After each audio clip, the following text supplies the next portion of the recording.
Good morning. It's another beautiful Monday morning out here. It's probably going to be another scorcher of a day after a really hot weekend. And today I'm basically just running around my entire territory judging canola fields for desiccation timing, keeping an eye on that. So I'm down by McGrath here right now, and this field is still quite green. So this one is going to be more towards the end of the week. Here's another canola field. It's on quite a hilly field. And the vast majority of the field is at proper desiccation timing, but there is some big green areas like this in the lower spots. And you can see here, we're just starting to get some good mottling in these greener plants on the main stem. The side branches are basically still green. So we need to give this at least a couple more days, let these spots catch up a little bit. Well, there's a lot of bagging machines out operating in the last week or so here. This particular field of barley did 140 bushels, so that is creating a bit of a panic for bin space. So guys are using bags as fast as they can get them. So we don't have bagging machines available at AgroPlus, but we do, however, sell bags. So give the office a call if you need a quote on some bags.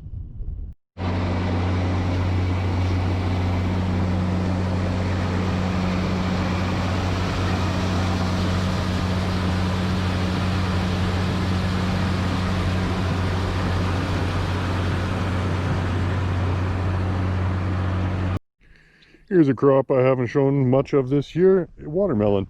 So these guys are starting to do pretty good now. I mean, they're still small by, commercial Texas standards, but for Alberta growing, these are looking pretty good. Here's that big pea crop down by McGrath getting combined. Sounds like it's averaging about 80 bushels. I was actually hoping for a lot better yield on this, but it looks like they actually ran out of moisture at a critical time in their development. The bottom pods are nice and big and very well developed, but when you get up to the top, these top pods are very small, and a lot of them only have one pea. So a lot of these, I think, just ran completely out of moisture at a critical stage of development, because the taps kind of turned off back in June, and we really haven't had any rain since.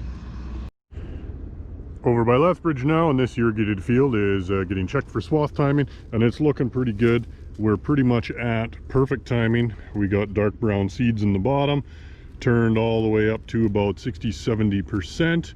Only the very top pods still have a couple of green seeds in them, but they're pretty hard and green. So we're just at perfect swath timing basically.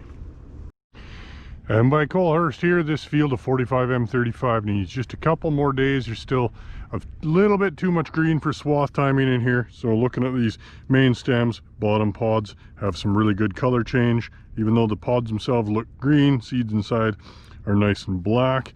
You move farther up and we're only about 60-70% color change. These upper ones are more green, but they are solid. So really we're pretty close. We don't need a whole lot more time.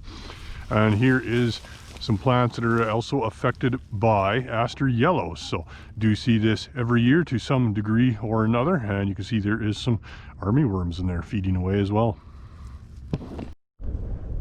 And by Nobleford, here's a canola field that was supposed to have been swathed late last week, and you can see now it has really turned, so it's getting quite crispy. So I certainly would not suggest swathing a field like this now, even though this is an Invigor. This is 345 PC. It would probably shell out pretty bad going through the swather here now. These bottom pods are getting pretty crispy. Up by Carmen Gay here now, and this is the canola field that got wiped out by hail back in early July. It's since regrown, and we're basically roughly at swath timing here now. But if we want to desiccate this field, we're gonna have to wait a little bit longer. So I think maybe towards the end of the week, this field should be ready for desiccation. Well, Tuesday morning now, and I finally got caught up on canola so I can look at other things. So I'm in this field of Pride 1027 corn. This field did get hailed pretty bad back in June, which definitely set it back and made it shorter, but it is now setting some very nice ears in here. So these have just hit into the blister stage and doing very well. So have hopes for a decent crop in here yet. Well, here's a field of AC Morgan Oats. These are getting fairly close to harvest. There's still some green ones in there we're waiting for, but it won't be too much longer of a wait. The vast majority of these are drying down and ripening pretty well. Still a few green areas in the field here and there, but it's getting there. Lots of the corn by Nobleford this week is coming along really well. This field wasn't hailed, and looks pretty good. We got some nice ears developing here, and we're kind of just transitioning from the blister stage into the milk stage. So some of these kernels towards the tip aren't quite filled yet, but overall coming along real nice. Well, I'm here by Lethbridge now, and this lentil field is getting combined. You'll see some drone footage of that towards the end of the week. And yeah, these lentils are running really well here. They're doing about 65 bushels to the acre, which is really nice to see. And there you go.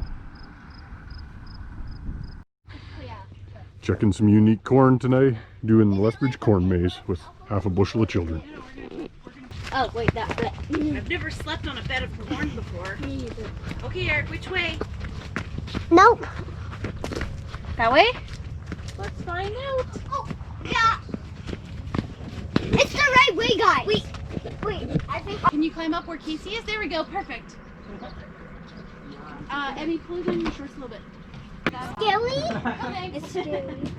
Scary, Willie? Don't No. come up here, guys. Eric, hold hands. No thanks. 3, 2, 1. Go! Woo! Oh, I win! I win! That was amazing maze. That was amazing maze. Very good. Well, the oat silage by Colhurst is looking really good this morning. Pivot's just gone over here, so we're nice and wet. We're just coming into the boot stage here. These heads are just really close to emerging. Probably in just a day or two, we're going to start seeing more of them come out.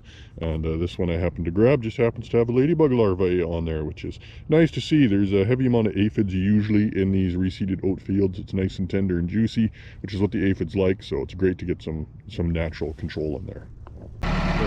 Had some questions from Reddit last week of what the roller was for in the back of the swather. So that roller is for compacting the swath into the stubble so the swath doesn't blow. You can see underneath the swather how big and fluffy that swath of canola is. And then after the roller, it's packed down, it's forced into that tall stubble, and that'll help prevent it from blowing away in the wind. Well, this Alderon wheat by Colhurst is being a little slow. It's always a bit of a slow variety, but it's still basically in hard dough stage, so we're not swath timing yet in here, but we are getting closer every week. But we might still be at least a week or so away from swath timing in this field yet. Well, my lentil field down by McGrath is coming along pretty well. It's turned quite a bit in the last week here. We're pretty much almost at regular on timing now. The vast majority of the field is ready, but you can see we do still have some green spots here. But some of these spots are so green, there's just no way we can wait for all of them. So I think we're going to hit this in the next couple days with Reglone, and there might be a few spots we're going to have to go around with the combine for a little bit. But these are looking pretty good. The vast majority of them drying down pretty good. Of course, I can't check the moisture on them anymore, but they're looking good. They feel good. They're nice and solid. Well, it's a good problem to have, but this year seeing it more and more. Guys are running out of bin space, so getting piled, and it'll be covered later. But really nice looking barley for right now.